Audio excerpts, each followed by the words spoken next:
Thank you, Anthony. Thank you, Chanel, and thank you, Aled, for making this very easy for me. Online dispute resolution came out of two rather not the most inspiring or creative ideas I've had. One relates to a line, conflict is a growth industry. It's actually from Getting to Yes, Fisher and Urey's Getting to Yes, 1981. It's on the very first page. It's the justification for their book. It's their justification for, or part of the justification for ADR, for alternative dispute resolution. The courts were failing to meet the needs of the public, and therefore we needed a field that was less formal, less expensive, more flexible, more accessible, and so forth. If you go ahead 10 years later, the observation at the source of ODR, I think two observations. One is that conflict really was a growth industry, or would be a growth industry in the 1990s, and I'll take a second to explain why. And the other was that conflict resolution could be a growth industry, as ADR, in a sense, was a growth industry. And these two ideas surfaced partly because I had a colleague, Janet Rifkin, who was an authority in alternative dispute resolution. And my interest at the time was more in law and technology. But why would conflict be a growth industry? I thought it was pretty obvious, although at the time you can find people making statements about how the internet and the World Wide Web would be really a utopian environment. And in a sense, if the internet is traceable, there's some dispute about when it's traceable to, but 1969 or 1973, the internet had existed for 25 years almost, or 20 years, and had not experienced very many disputes. But on the other hand, even in 1992, 3 years after the World Wide Web was invented, not all that many people were using the web. There were no internet service providers until 1992. So you had mostly academics and the military using the internet, and they settled their disputes rather informally. In the early 90s, college students in the U.S. and perhaps here discovered that their universities were already connected to the internet, and some of the creative things they did when they were able to connect to the internet were disruptive in various ways. But the second thing that happened was that commercial activity was first allowed online. It strikes many people as odd that the United States prohibited any commercial activity online until 1992, when it released, it changed that prohibition. There was a big argument at the time. Can the internet remain as a research institution, or will it be corrupted by pornography, spam, all the things that we're bombarded with kind of daily? Both of those turned out to be, predictions turned out to be pretty accurate. And that's why I think conflict, it was reasonable to think that this would be an environment in which there would be conflict. Here's a real dispute. This is a fellow named Dave DeBronkart, and Mr. DeBronkart's a leader of the patients' rights movement in the United States. And he is that because he was at the center of a significant dispute involving an electronic health record. He was in the computer industry, and his medical system in the Boston area gave him online access to his health record. And I don't know if you can read this, but one day the people running the electronic health record system told users that they could download all of their medical data to Google Health. This goes back 2 or 3 years. Google Health doesn't exist anymore. The benefit of putting his data in Google Health was that he could have all of his data in Google Health. He had part of his data in the Beth Israel Boston Medical Center system and part of his data in the Massachusetts General Health System. They're the two big health systems in the in Boston. And while they're blocks apart, they don't share any data. And they still don't share any data. It's a big problem. So your doctor doesn't really have all the medical data about you, and Google Health was set up to solve that problem. So he was going to have the Beth Israel system send all his data to Google Health, and the Mass General system do the same. And this was seconds after he sent his Beth Israel data to Google Health. He got this warning saying that he requires immediate attention. Better call your doctor right away because there are a lot of things wrong with you.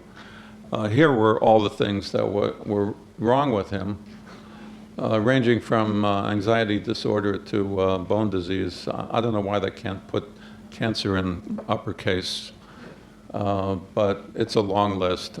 Psych. He was, I don't think it says he was in shock, but he was after he received this. So what happened here? What happened here was that the Beth Israel system in the United States, where we have a very different healthcare system, doctors bill patients for things, but they bill them. They bill patients for things by submitting a code, and there actually aren't enough codes to cover all of the possible things that are possibly wrong with you. So if there's something wrong with you and there's no code, they find a code that's close to what's wrong with you. And Beth Israel sent all these codes to Google Health, and the codes just don't map well with actual illnesses. And Mr. DeBronkart, unfortunately, was not in good health, but he didn't have all of these things wrong with him. So these mistakes happen. They're not intentional. There are plenty of intentional harms committed online, but these are consequences, mostly of these things, and these are the things that the systems do well, but they're complex. And complex means that they have more components than something that's more complex replaces something that's less complex, means there are more components in the new thing than the old thing. Everything online that may look simple is very complex. That's the goal of software, to make the complex look simple. But they're not simple. They may be easy to use. Ease of use shouldn't be mistaken for simplicity. A lot of qualities of the internet simply are likely to generate more disputes. If there are more transactions, there are going to be more disputes. eBay has 60 million disputes. Somebody said they had 300 million transactions. So I think we have good reason to think that this was going to be a high conflict area, and it's turned into one. How can conflict resolution become a growth industry?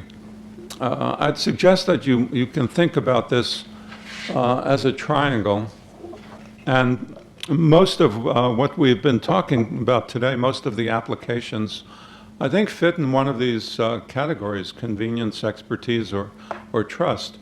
The triangle, if we were to say that the triangle should accurately represent the kinds of tools we currently have, probably I shouldn't have drawn this kind of triangle, but one which had the convenience with a very long side and the expertise and trust with much narrower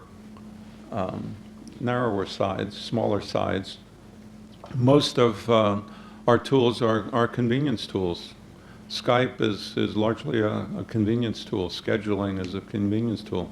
Think about, you know, a lot of the things you do, they're convenience tools. Nothing wrong with convenience tools. I think they're all to the good, but that's what they are. Trust, I think, is going to become a bigger issue. eBay doesn't, eBay handles 60 million disputes, and as far as I know, they haven't had any privacy breaches or serious trust problems. But trust is going to become a bigger issue, I think, than it currently has. It currently is. And then there's expertise. How can we use our technology to help you in the skills that you use? So originally, there was this idea of technology as a fourth party. It was meant to be simply a metaphor to try to explain what possible role technology could provide to dispute resolution professionals. I think, in a sense, it still works. I'm not sure ODR still works as an acronym.